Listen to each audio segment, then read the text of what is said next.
नमस्कार, good morning सर्वांना. स्वस्थ राहा, मस्त राहा आणि आपल्या दिवसाची सुरुवात आनंदी करा. दिवसाची सुरुवात झाल्यानंतर आपल्याला नवी विचार, नवी आशा, नवा उमंग, नवी भरारी, उंच अशी नवीन भरारी घेऊन हा येणारा दिवस आहे. आणि ह्या दिवसाच्या सर्वांना मंगलमय शुभेच्छा, मंगलमय शुभेच्छा. डाकेताई यूट्यूब चॅनलवर जर पहिल्यांदा आले असाल तर ह्या डाकेताई यूट्यूब चॅनलला सबस्क्राईबर करायचं आहे.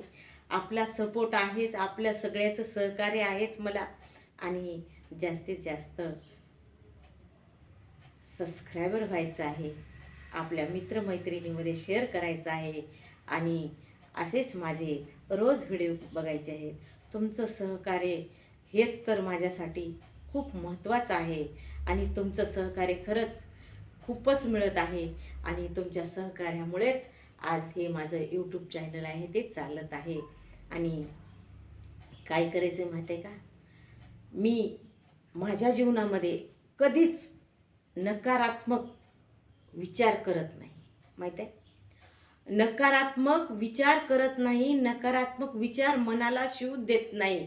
कारण नकारात्मक जर मनात विचार आले तर माणसाचं काय होते माहीत आहे, आपलं चांगलं तर होतच नाही, पण आपलं काय होते माहीत आहे, सतत सतत जर आपण आपल्या दिमागामध्ये नकारात्मक विचार करत राहिलो तर सतत सतत सतत आपल्याला नकारात्मकच घडत राहते. आपल्यासोबत चांगलं घडते का हो, नाही.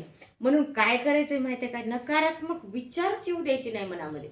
येतात, आपल्याला यश नाही आलं, अपयश आलं, आपल्या मनासारख्या काही गोष्टी नाही घडल्या की आपल्याला नकारात्मक विचार येतात.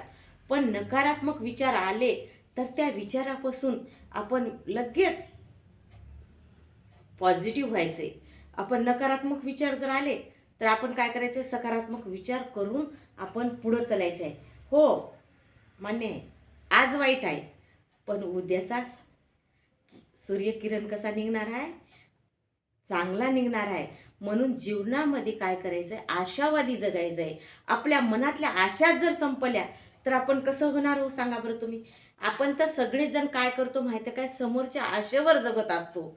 आपल्याला आशा आहे म्हणून आज आपण जिवंत आहोत. आपल्याकडं उद्याची वाट बघण्याची तयारी आहे. उद्याचा किरण उगवणारा चांगलाच उगवणार आहे. आज जरी चांगलं नसलं तर उद्या चांगलंच होणार आहे. मागच्या पानापेक्षा समोरचं पान चांगलंच असणार आहे. अशा पद्धतीचा विचार करून आपण जर जीवन जगलो तर कदापि आपण हारणार नाही. आणि हारायचं नसतेच हो. जिंकण्याच्या पाठीमागची जी बाजू असते तर ती हार असते. हार असल्याशिवाय जिंकण्याचं महत्त्व समजेल का हो आपल्याला, नाही समजणार. म्हणून हार आली, हारलो आपण तरी आपण उठायचं आणि समोर अजून जिंकायला पळायचं. आपली जी पळण्याची शर्यत आहे ती कदापि आपण थांबवायची नाही, माहिती आहे का. आणि प्रत्येकाच्याच आयुष्यात एखादा तरी मोड येतो की तो हारल्यासारखा. आणि हार आणि जीत ही एका नाण्याच्या दोन बाजू आहेत, दोन बाजू. आणि हार आणि जीत झालीच पाहिजे. आधी जीत झाली नंतर हार होते, आधी हार झाली नंतर जीत होते. हे जीवनाचं चक्र हे चक्र, आणि ते चालतच राहणार आहे. ते चक्र जसं चलल तसं आपल्याला पण चालावं लागणार आहे. म्हणून हार झाली म्हणून गडबडून जाऊ नका, आणि जीत झाली म्हणून घमंडही करू नका. हार आणि जितीचा दोन्हीचा संगम करून तुम्ही तुमच्या जीवनाची वाटचाल करा. तुम्ही ज्या दिवशी तुमच्या जीवनाची वाटचाल ह्या पद्धतीने करसाल, खरं आहे मी आज हारलो आहे पण मी उद्या जिंकणार. खरं आहे मी आज जिंकलेलो आहे पण मी उद्या 100% हारणार म्हणजे हारणार. कारण ह्या नाण्याच्या दोन बाजू असल्यामुळं हार आणि जीत होणारच 100%. ही काळ्या दगडावरची रेघ आहे. म्हणून काय करायचं माहीत आहे, हार आली झाली म्हणून लाजायचं नाही, आणि जीत झाली म्हणून माजायचं नाही. तर सतत आपल्या आजूबाजूच्या लोकांना सोबत घेऊन चलायचे. सोबत सगळ्या लोकांना ठेवायचं आहे. कारण पहिलेच मनवा आहे बघा मोठ्याचा, एकटा गेला रडायला आणि चौघं गेले खेळायला. ज्या वेळेस 4 लोक कुठलं काम करायला जातील सहजगत्या होते, सहजगत्या. आणि एकटा गेला तर होते का हो सांगा तुम्ही? तो रडतच बसतो तिथं. त्यामुळं आपल्या सोबतचे लोक, आपल्या अवतालभोवतालचे लोक आपल्याला जोडून ठेवायचे, एकोपा करायचा आहे, संघटित करायचेत लोक, मित्र मैत्रिणी नातेवाईक सोयरे धायरे सगळ्याला आपण कुटुंबातले लोक असे एकत्र एका एका माळेमध्ये गुंफायचे, बांधून ठेवायचे. त्याला त्याला विखरू द्यायचं नाही, त्याला तोडून टाकायचं नाही, ते तुटले नाही पाहिजे आणि ते सतत माझे राहिले पाहिजे, माझ्या सोबत राहिले पाहिजे. कारण माझ्या बऱ्या वाईट परिस्थितीला तेच होणार आहेत.